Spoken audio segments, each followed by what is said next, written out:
What's up, everyone? This is Destroyer229, and welcome back to the Bird and the Beast. Now, last time, I showed you guys a few different ways that you can gain renown through the caravans and the nodes. Even though that probably should have been the first thing I would have shown. Oh well, whatever. In this phase of the event, nothing has changed as of late. Nothing new has really been added. But I figured since I've gained a Dragon Bandosian token, which is the highest that you can possibly get, I'm gonna show you guys the different conversations that we couldn't get to before, as well as showing how to reach the golems, or how to build them. Because personally, I haven't really done that much with it, but I may as well show it off. Before I do anything, in the vote this week, it is going to be an escalation, so new things will happen, and it's actually pretty soon, because procrastination and the holidays. So the voting for this week, you can either, on the left side, vote for a bigger caravan, in which one caravan unit will be exchanged for an upgraded version with 40% extra capacity. Which means it will stay there and hold more renown, hold more divine energy. That's what I'm guessing it will do. Or, there's the one on the right, in which you get a tougher caravan, in which one caravan unit in the convoy will be exchanged for an upgraded version with 50% extra life points. So it'll be harder for enemy units to actually take them down. I'm thinking of voting for the extra capacity, just because you guys know at this point what my true allegiance is. And the tougher caravan will definitely make it harder on me later on. So, I guess I'll vote for the bigger caravan. Not all my votes, but...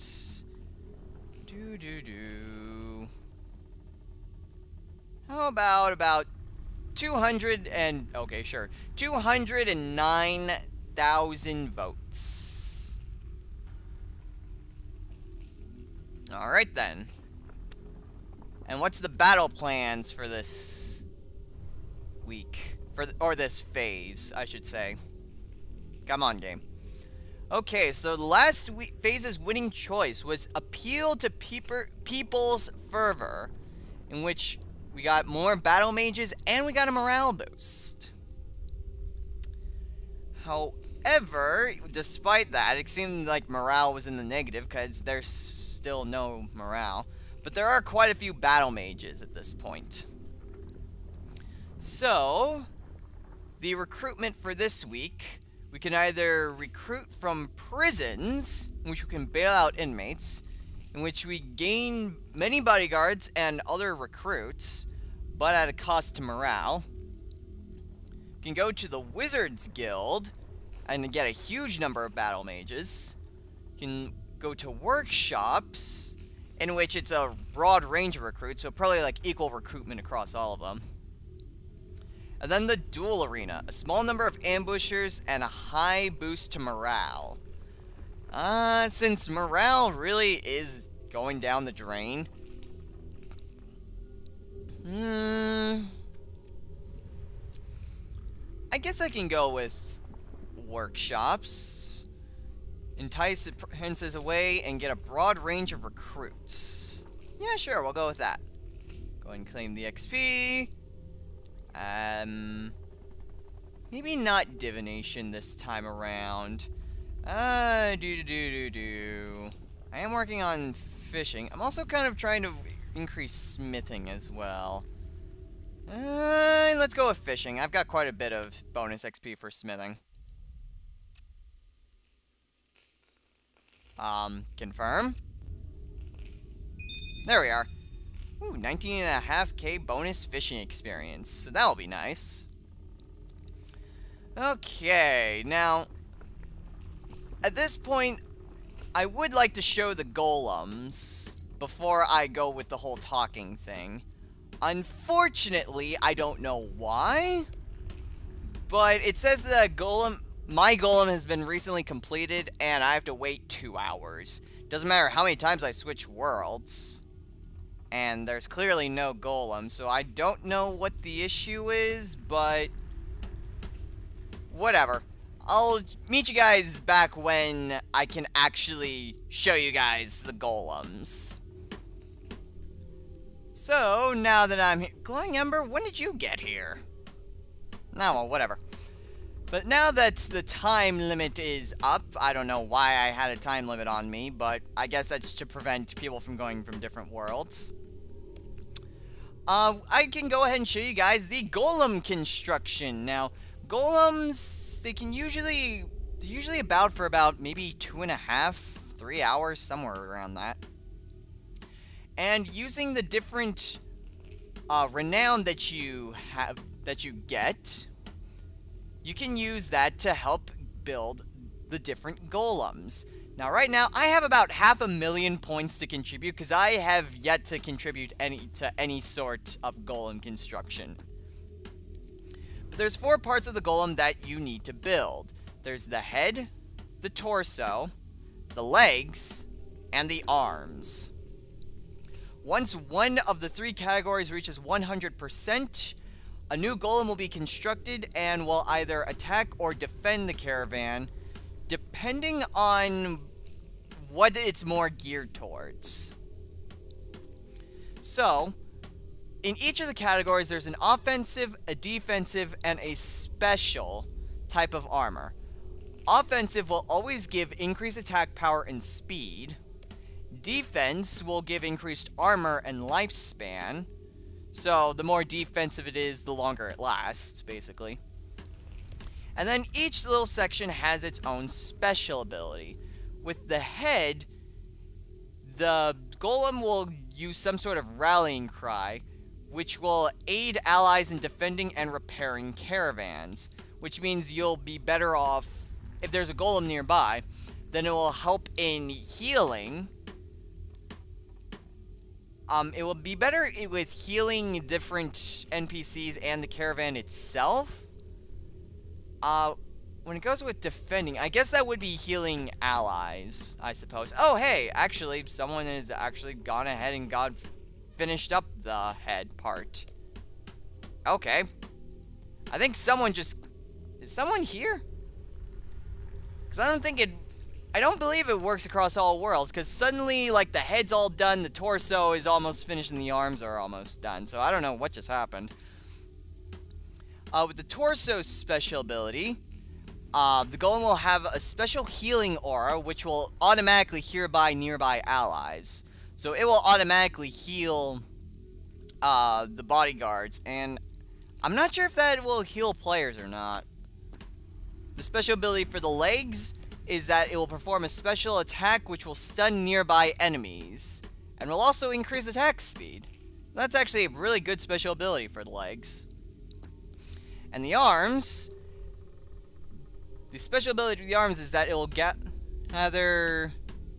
cause several nearby allies to collect resources more quickly. So basically, if you have the special arms, then that means that you will be able to collect more divine energy quicker. Okay, but for the torso, you know what, let's go ahead and finish off the healing aura.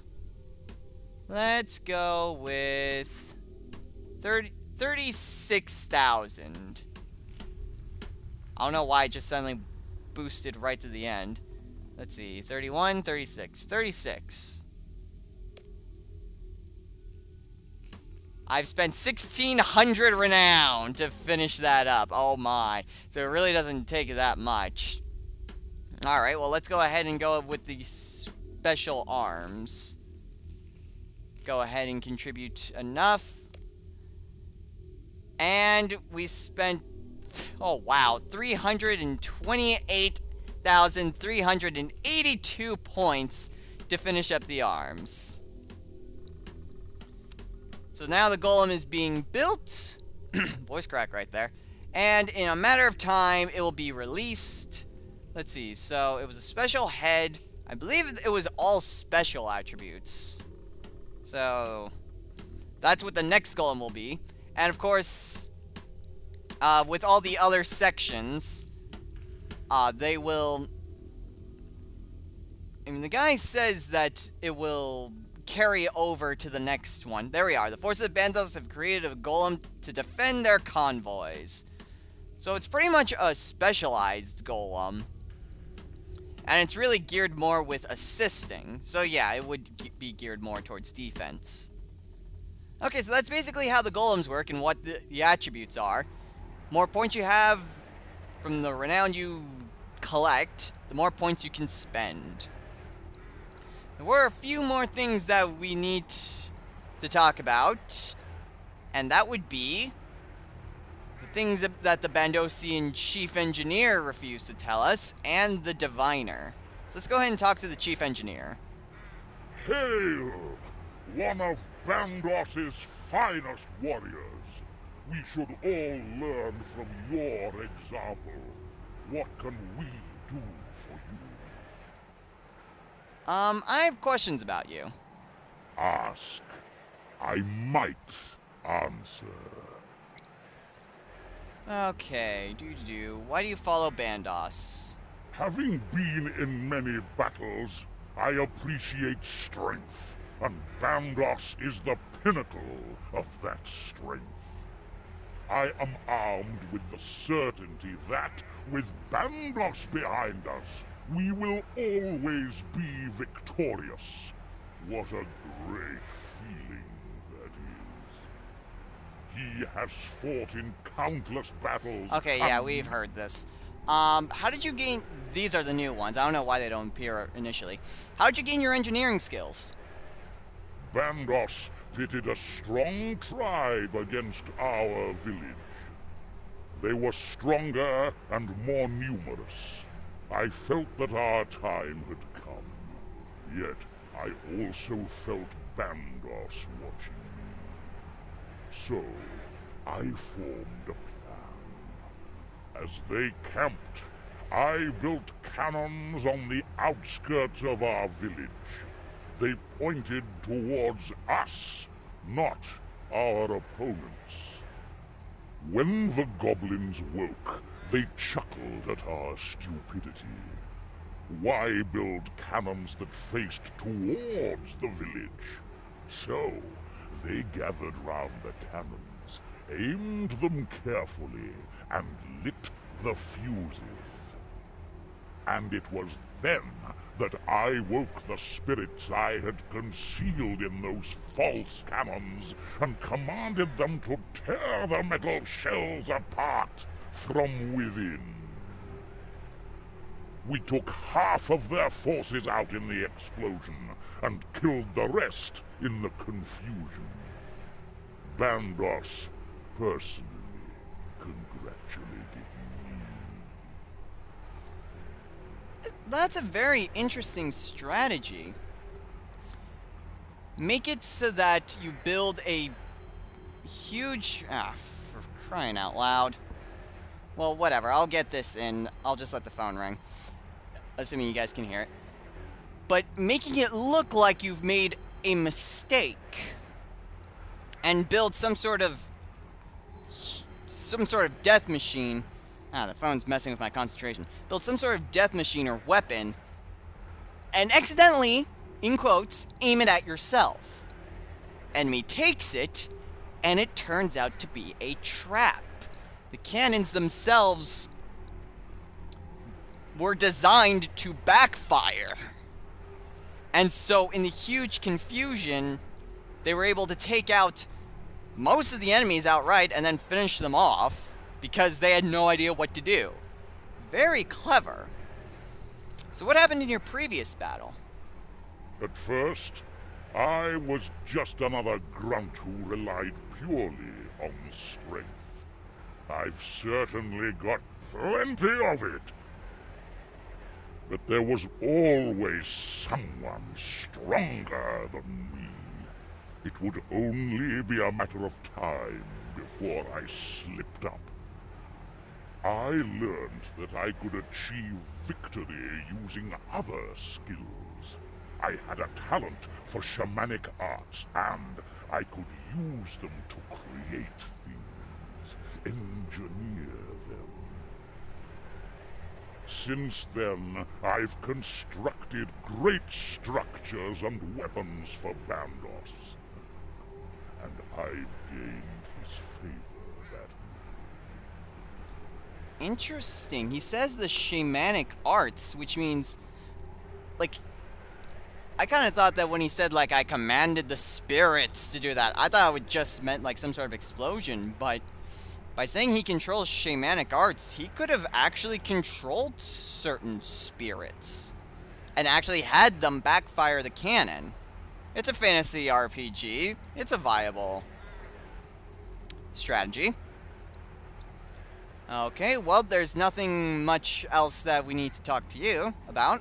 Now go join the battle for Bandos!